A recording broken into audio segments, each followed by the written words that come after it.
welcome back around, everyone, to Lindenwood Belleville's premier sports television show, The Sports Report, here on LBTV. As always, I'm your host, Jake Griffith. We've got a lot of sports news to talk about, as usual, here on The Sports Report. Lynx sports, spring sports for the Lynx are in full stride. And we'll go ahead and kick off the show with some football.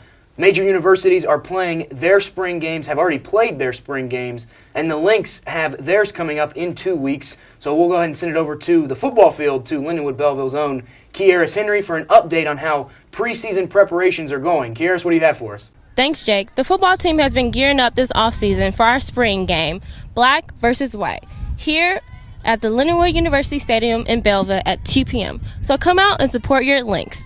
Back to you, Jake. Welcome back to the Sports Report. This time I'd like to welcome in my guest to the desk, Matt Ankenbrandt, Lindenwood Belleville's Sports Information Director. And Matt, thank you for joining us today. Thank you, Jake.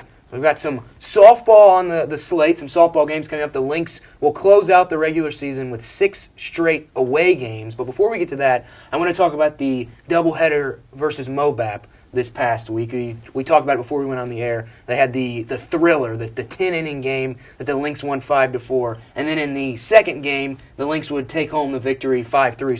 So they got the clean sweep of Mobap in that one. What was your biggest takeaway from that doubleheader for the Lynx? Because Mobap is a very good team. Yeah, Missouri Baptist is very good, and I think the biggest takeaway was the pitching. Michelle Pilster pitched very well in both games. Taylor Wynn actually started the first game and started the second game. Michelle Pilster got the win in the first game, with Taylor Wynn getting the win in the second game. But both of those pitches really kept the Missouri Baptist Spartans off balance. They were throwing all their pitches for strikes, and they were using their defense behind them, not walking a lot of hitters. Now, you talked about Michelle Pilster. She's had a great season, ERA just narrowly above 2. Do you feel like she has what it takes to be the ace of this pitching staff and carry them to a deep run in the postseason? Yeah, I really think she does. She's won her last 7 starts. She already also picked up a save in Game 2 on Monday. And, she comes from a very good junior college in the College of San Mateo out in California. She was very dominant out there. Last season she struggled a little bit, but she's really finding her stride now. And having that 1-2 punch of Michelle Pilster and Taylor Wynn, it can really carry the Lady Lynx pretty far.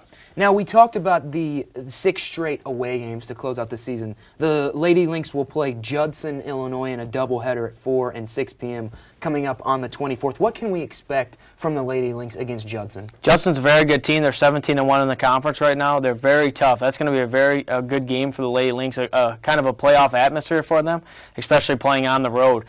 Purdue Calumet on Saturday is going to be a very tough team as well. They played them last year. I think they split with them, and they maybe took 2 out of 3 against them. So that was a very tough team. And then they're going to play Robert Morris Chicago on Saturday, who doesn't have a very good record, but you can never take anybody lightly. And especially for these last 6 games, really getting everybody firing on all cylinders heading into the AMC tournament. Now, you talked about the Judson game. It's going to be an electric playoff-like atmosphere. Purdue Calumet, very good team as well. Do you feel like the Lady Lynx can go for the clean sweep of both these teams and close out the season with 6 straight wins? I think they can. They've won 9 out of their last 10. To get these last 6 would be huge going into that AMC tournament.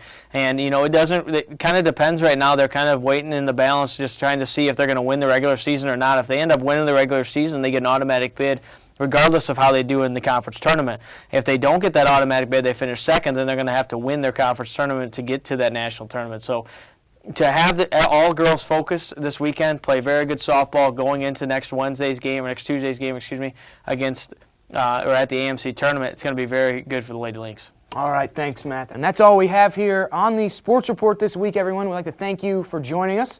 As always, I'm Jake Griffith, signing off for everyone here at LBTV. Don't forget to join us, same time, same place, next week. Until then,